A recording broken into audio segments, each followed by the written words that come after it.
சிவாய நமஹா. Next gen astro நேயர்கள் அனைவருக்கும் அன்பான வணக்கம். அடியாருக்கு அடியன் சந்தோஷ் திரிமேனி சிவாச்சாரியார்.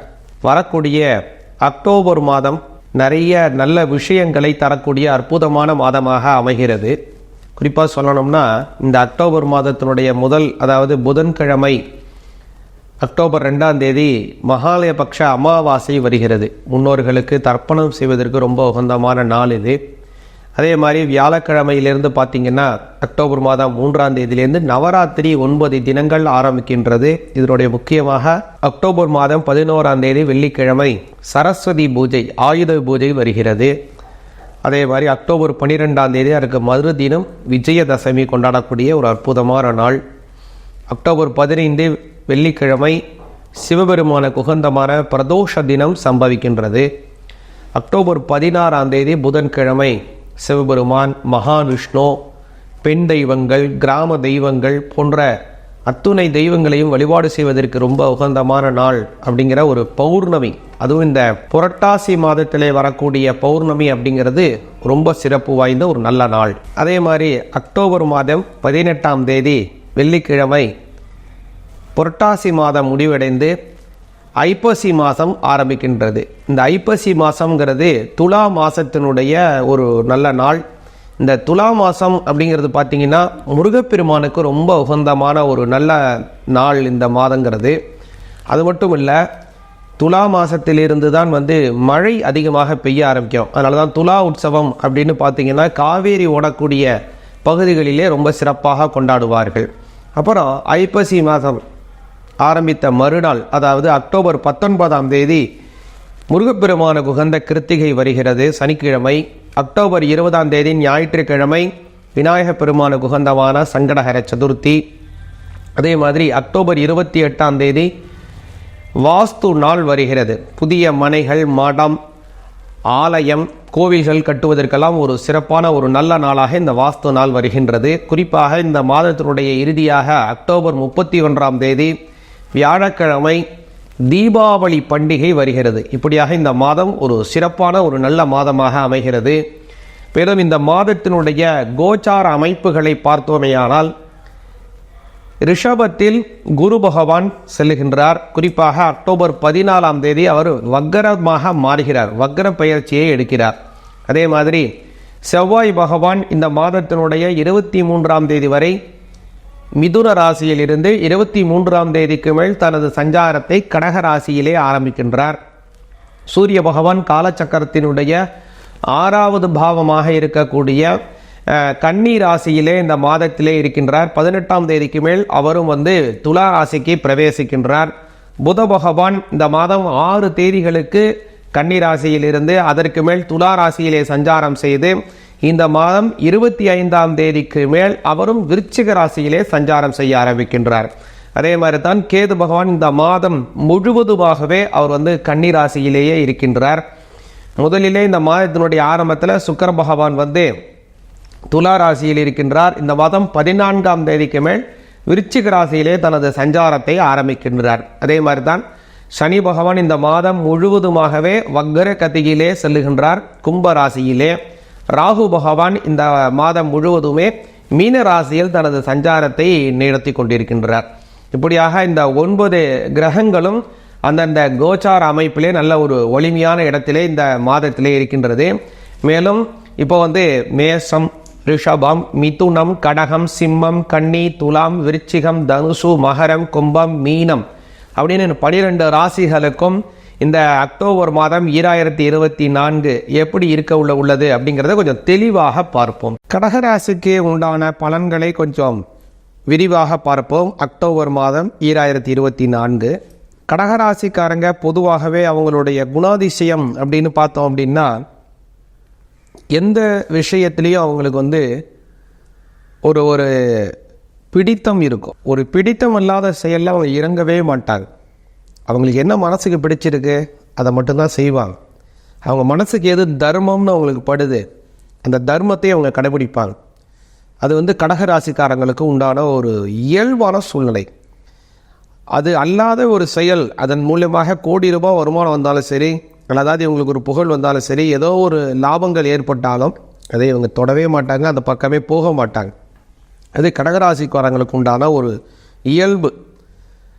அந்த கடகராசிக்காரங்களுக்கு இந்த மாதம் அப்படிங்கிறது பார்த்தோம் அப்படின்னா, உங்களுடைய ராசியிலிருந்தே 11ஆம் இடத்திலே குரு பகவான் சஞ்சாரம் செய்கிறார். அதுவும் வக்கர பயிற்சியாக மாறுகிறார். வக்கர சஞ்சாரத்தை மாற்றவிருக்கிறார். லாபத்தில் குரு வக்கரம் அடையக்கூடிய காலம் அருமையான பொற்காலம் அப்படின்னு சொல்லலாம். அதுவும் 12ஆம் இடத்திலே இருக்கக்கூடிய செவ்வாய் பகவான் அவர் உங்களுக்கு 5ஆம் அதிபதி, அதே மாதிரி 10ஆம் அதிபதி. அதனால் வேலை மாற்றம், வெளிநாடு வெளியிடம் போகக்கூடிய ஒரு அமைப்பு, தொலைதூரம் பயணங்கள் அப்படின்னு ஒரு நல்ல அற்புதமான ஒரு நல்ல காலமாக கடகராசிக்காரங்களுக்கு இருக்கிறது இந்த அக்டோபர் மாதம் 2024. இந்த மாதத்தில் 2ஆம் அதிபதியாக இருக்கக்கூடிய சூரிய பகவான் 4ஆம் இடத்திலே 18ஆம் தேதிக்கு மேலே நீச்சம் அடைகிறார். 4ஆம் இடத்துல குரு சூரிய பகவான் நீச்சம். இந்த 2ஆம் அதிபதி 4ஆம் இடத்துல நீச்சம் அடைகிறதுனால புதிய சொத்துக்கள் வாங்குவதற்கு வாய்ப்பு உள்ளது. இந்த சொத்துக்கள் அப்படிங்கிறது பார்த்திங்கன்னா ஒரு பெரிய மதிப்பு கொண்ட ஒரு சொத்து. 1 கோடி ரூபாய் உள்ள சொத்துன்னா உங்களுக்குன்னு அதிர்ஷ்டமாக பார்த்திங்கன்னா 50 லட்சத்துக்கு மாட்டும். அதனால் இந்த இடத்த, இந்த சமயத்தை நீங்கள் நல்லா இந்த மாதத்தை நீங்கள் பயன்படுத்தணும். உங்களுக்குன்னு உண்டான ஒரு பொருளாதார சக்திக்கு ஏற்றார் போல ஒரு நல்ல இடத்தை வாங்க வேண்டும் கடகராசிக்காரங்க. அதே மாதிரி புத பகவான் 3-12க்கு உடையவர். இந்த 3-12க்கு உடைய புத பகவான் 3 பயிற்சியை கொடுக்குறாரு இந்த அக்டோபர் மாதத்தில். முதல்ல பார்த்தீங்கன்னா அவர் 3ஆம் பாவத்தில் இருக்கார். அதே அக்டோபர் மாதம் 6ஆம் தேதி புத பகவான் உங்களுடைய 4ஆம் பாவத்திற்கு வருகிறார். அதான் அந்த 4-3-12ங்கிற அமைப்பு சொத்துக்கள் வாங்குவதற்கு உண்டான அமைப்பு, வாகனங்கள் வாங்குவதற்கு உண்டான அமைப்பு இதெல்லாம் உருவாகுது. அதே மாதிரி 5ஆம் பாவத்திற்கு வருகிறார்.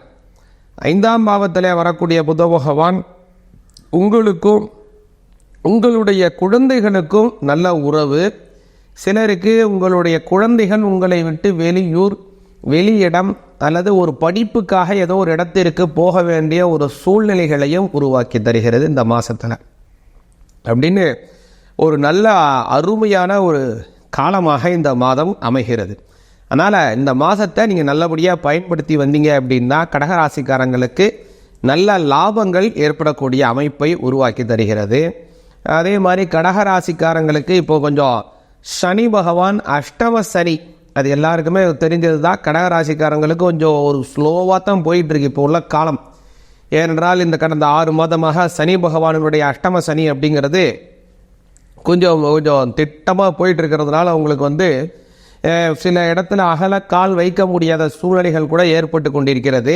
ஆனால் இப்போ சனி பகவான் வக்ரத்தில் போகிறார். இந்த அக்டோபர் மாதம் முழுவதும் பார்த்தீங்கன்னா அவர் வக்ரத்தில் தான் போகிறார். அந்த வக்ரத்தில் போகக்கூடிய சனி பகவான் ஆகப்பட்டவர் உங்களுக்கு பார்த்தீங்க அப்படின்னா நல்ல பலனை வழங்குகிறார். குறிப்பாக சொல்லணும் அப்படின்னா உங்களுக்கு அவருடைய அந்த கெடுபலன்கிறத நிவர்த்தி அடைந்து, குறிப்பாக சொல்லணும்னா எதையெல்லாம் தடுக்கிறாரோ அதையெல்லாம் உங்களுக்கு கொடுத்துருவார் இப்போ. ஏன்னா பெரும்பாலும் சனி பகவான் பார்த்தீங்க அப்படின்னா ஒரு விஷயத்தை கெடுக்க மாட்டார், அவர் தடுக்க மட்டும்தான் செய்வார். அதாவது இப்போ ஒரு கல்யாணத்தை கெடுக்கவே மாட்டார் சனி பகவான். அவர் கொஞ்சம் காலதாமதமாக கொடுப்பார். அதுதான் சனி பகவானுடைய அமைப்பு. பொதுவாக அஷ்டம சனியும் அப்படித்தான், கொஞ்சம் டிலே செய்வார், டினைட் பண்ண மாட்டார். அதனால் இப்போ டிலே செய்வதை கூட இந்த வக்கர காலத்தில் உடனே கிராண்ட் கொடுத்துருவார், உடனே கிராண்ட் பண்ணிவிடுவார் உங்களுக்கு. இப்போ எல்லாத்தையும் பண்ணக்கூடிய அமைப்பில் சனி பகவான் வர்றதுனால ஏதாவது ரொம்ப நாளாக ஒரு குழந்தை இல்லை தள்ளி போகுது, அல்லது ஏதோ ஒரு உடல் ஆரோக்கிய பிரச்சனைகள் நீண்டுக்கிட்டே போகுது, அதுலேருந்து நிவர்த்தி இல்லாமல் போகுது, அல்லது கல்யாணம் ஆகிறதுலையே காலம் தாண்டி போயிட்டே இருக்குது. இது மாதிரி ஏதோ ஒரு விஷயம் டிலே ஆகிட்டே இருந்ததுன்னா இந்த டிலே ஆகக்கூடிய விஷயங்கள் கூட நிவர்த்தி அடைந்து உடனே உங்களுக்கு அந்த விஷயம் ஒரு பூனாக ஒரு வரப்பிரசாதமாக அமையும். அதனால் இந்த சமயத்தை இந்த அக்டோபர் மாதம் 2024 கடகராசிக்காரங்க நல்லபடியாக பயன்படுத்த வேணும். அதே மாதிரி இந்த மாதத்தில் இன்னொரு சிறப்பு என்னன்னா 9ஆம் பாவத்திலே ராகு பகவான், 9லே ராகு பகவான் சுக போககாரகன். போககாரகன் 9ல் போகக்கூடிய காலம் அப்படிங்கிறது தந்தையார் வழியிலே சொந்தங்கள் அல்லது தந்தையார் வழியிலே சொத்துக்கள் அல்லது தந்தையாரினுடைய வேலைகள், இதன் மூலமாக உங்களுக்கு அமைப்பு, சொந்தங்களில் உங்களுக்கு ஏதோ ஒரு நல்ல ஒரு ஆதரவு கிடைக்கிறதுக்கோ அல்லது அவங்க மூலியமாக ஏதோ பொருளாதார வளர்ச்சிகள் அல்லது ஏதோ ஒரு கடன் உதவி கிடைப்பதற்கோ அல்லது முன்னோர்களுடைய சொத்துக்கள் உங்களுக்கு சேருவதற்கோ அல்லது ஏதாவது அப்பா பார்த்துட்டு இருந்த ஒரு வேலை அல்லது அப்பா செய்து கொண்டிருந்த ஒரு பிஸ்னஸ் அல்லது அப்பா செய்து கொண்டிருக்கக்கூடிய ஒரு ஷேர் உங்களுக்கு சேருவதற்கோ வாய்ப்பு உள்ளது. அதனால் இந்த மாதிரியான ஒரு நல்ல விஷயங்கள் இந்த மாதத்திலே நடைபெறுவதற்கு வாய்ப்பு அதிகமாகவே கடகராசிக்காரங்களுக்கு உள்ளது. இந்த மாதத்தில் அஷ்டமத்தில் செல்லக்கூடிய சனி பகவான் அப்படிங்கிறதுனால வக்கரத்தில் போகிறார். கொஞ்சம் நல்லதைத்தான் செய்வார், ஒன்றும் பயப்பட வேண்டிய அவசியம் இல்லை. இருந்தாலும் சனிக்கிழமையில் சனி பகவானுக்கு நல்ல எண்ணெய், குறிப்பாக இந்த நல்ல எண்ணெய் பயன்படுத்துங்க. விளக்கேற்றுறதுக்குன்னு தனியாக பிரத்யேகமாக வரக்கூடிய ஒரு எண்ணெய்களை கொஞ்சம் தவிருங்கள். சுத்தமான நல்ல எண்ணெய், நாம் எந்த எண்ணெயை சாப்பிட்றோமோ அந்த நல்ல எண்ணெயை ஊற்றி சனி பகவானுக்கு தீபம் ஏற்றி வழிபாடு செய்து வாருங்கள். நல்ல பலன்கள் அதிகமாக கிடைக்கும். சிவாய நமக. இப்போ நம்ம இந்த பார்த்த பலன் அப்படிங்கிறது, இந்த கோச்சார பலன் அப்படிங்கிறது உங்களுக்கு நல்ல பலன்களை பரிபூர்ணமாக தர வேண்டிய பலன்கள். அதனால் இந்த பலன் உங்களுக்கு கிடைக்கல அல்லது ஏதோ ஒரு கால தாமதமாகி கொண்டிருக்கிறது அல்லது கிடைக்குது ஆனால் அந்த கைக்கு கிடைக்குது வாய்க்கு எட்டலை, அதை பூர்ணமாக அனுபவிக்க முடியல, பரிபூர்ணமாக கிடைக்கல அப்படின்னா இதுக்கு என்ன ஒரு விஷயம் அப்படின்னா, உங்களுடைய ராசிநாதன் அல்லது உங்களுடைய லக்னநாதன் அல்லது உங்களுடைய தசாநாதன் அல்லது உங்களுடைய ஆட்சி கிரகம், உங்களுடைய புத்திநாதன், ஏதோ ஒரு கிரக அமைப்புல ஏதோ ஒரு கிரகம் உங்களுக்கு எதிர்வினையை கடுமையாக ஆற்றி கொண்டிருக்குங்கிறது ஒரு நல்லா புரிந்து கொள்ளுங்கள். அதனால இந்த எதிர்வினை ஆற்றக்கூடிய ஒரு கிரகத்திற்கு என்ன சாந்திகள் செய்யலாம் அல்லது அந்த தெய்வத்தை வழிபாடு செய்து இந்த பலனை பரிபூர்ணமாக நீங்கள் பெறணும் அப்படின்னா ஒரு தகுந்த நல்ல ஜோதிடரை பார்த்து நல்லபடியான நல்ல பலன்களை பெறுங்கள். அடியேனிடம் இது சார்ந்த விஷயங்களை நீங்கள் கலந்து ஆலோசனை செய்யணும், உங்களோட தனித்துவமான ஜாதகங்களை பார்த்து நல்ல பலன்களை பெற்று வாழ்க்கையில முன்னேறணும் அப்படின்னு நினைச்சீங்கன்னா இந்த நம்பரை தொடர்பு கொண்டு அடியேனுடன் உங்களுடைய ஜாதகம் சார்ந்த ஆலோசனையை பெறுங்கள். சிவாய நமஹா. நமது நெக்ஸ்ட் ஜென் ஆஸ்ட்ரோ அப்படிங்கிற இந்த சேனல் அப்படிங்கிறது நல்ல ஆன்மீக தகவல்களை உங்களுக்கு வழங்கக்கூடிய அற்புதமான சேனல். அதனால் இந்த சேனலை பின்தொடருங்கள். சிவாய நமஹா.